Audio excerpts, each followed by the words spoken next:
Assalamualaikum warahmatullahi wabarakatuh. Perkenalkan, nama saya Sulhia. Saya dari kelas 12C Keperawatan.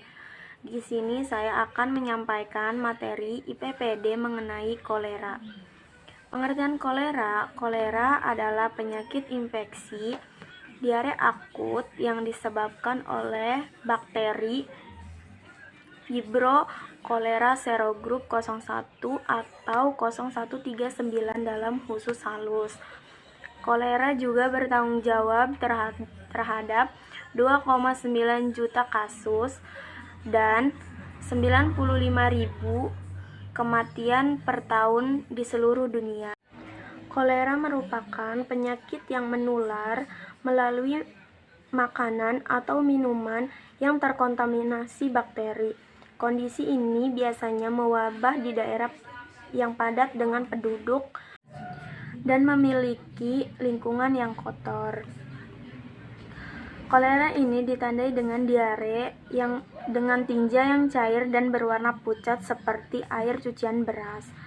Diare yang dialami bisa ringan, parah, ataupun malah tidak merasakan gejala sama sekali. Bila penderita mengalami diare yang parah akibat kolera, perlu segera ditangani karena menyebabkan dehidrasi yang berakibat fatal.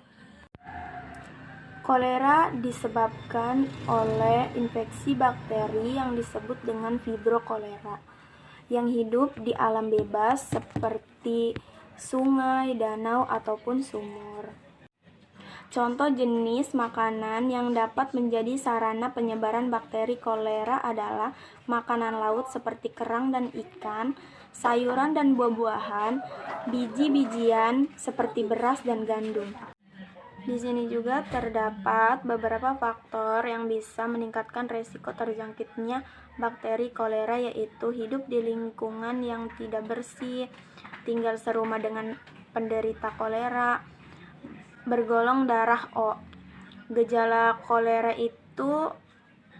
utamanya itu penyakit kolera adalah diare. Diare yang terjadi akibat kolera dapat dikenali dari tinja penderita yang cair dan berwarna pucat tersebut. Selain gejala lain yang dapat dirasakan penderita kolera, yaitu terdapat juga gejala mual, muntah, dan kram perut. Kolera juga dapat menyerang pada anak-anak dan dewasa. Kolera pada anak-anak seringkali lebih berat dibanding dengan dewasa. Anak-anak yang terkena kolera lebih rentan terkena gula darah, hipoglikemia yang biasa menyebabkan kejang dan penurunan kesadaran.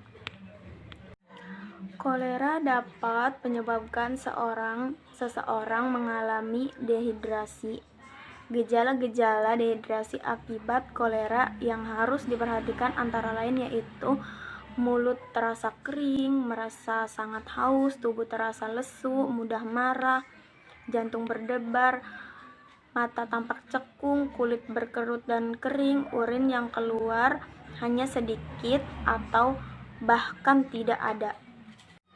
Anak-anak yang menderita kolera lebih mudah mengalami dehidrasi dibanding orang dewasa. Oleh karena itu, segera temui dokter jika anak mengalami gejala-gejala seperti berikut: diare yang tidak kunjung sembuh setelah 24 jam, demam tinggi di atas 39 derajat Celcius, popok bayi tidak basah 3-4 jam setelah diganti, tinja berwarna hitam atau mengandung darah, terlihat lemas dan ngantuk, mulut atau lidah kering, pipi, perut, dan mata terlihat cekung. Diagnosis kolera yaitu melakukan pemeriksaan fisik dan melakukan tes berkelanjutan yang dilakukan dengan mengambil sampel tinja untuk dicek di laboratorium guna menemukan adanya bakteri kolera di dalam tinja. Pengobatan kolera itu yaitu dengan antibiotik dan suplemen zinc. Penyebab kolera. Resiko terjangkit kolera dapat diminimalkan dengan menjaga kebersihan diri, misalnya dengan rajin mencuci tangan, menggunakan air yang mengalir dan sabun, terutama sebelum makan dan setelah dari toilet. Selain kebersihan diri, kebersihan makanan dan minuman yang dikonsumsi juga perlu diperhatikan. Caranya adalah dengan tidak membeli makanan yang tidak terjamin kebersihannya. Terus, tidak mengkonsumsi makanan mentah atau setengah matang. Tidak mengkonsumsi susu segar yang belum diolah. Minum air mineral botol atau yang telah dimasak hingga mendidih. Mencuci bersih sayur dan buah sebelum dimakan. Terima kasih. Mohon maaf jika ada kesalahan atau kekurangan kata. Wabillahi taufiq wal hidayah. Wassalamualaikum warahmatullahi wabarakatuh.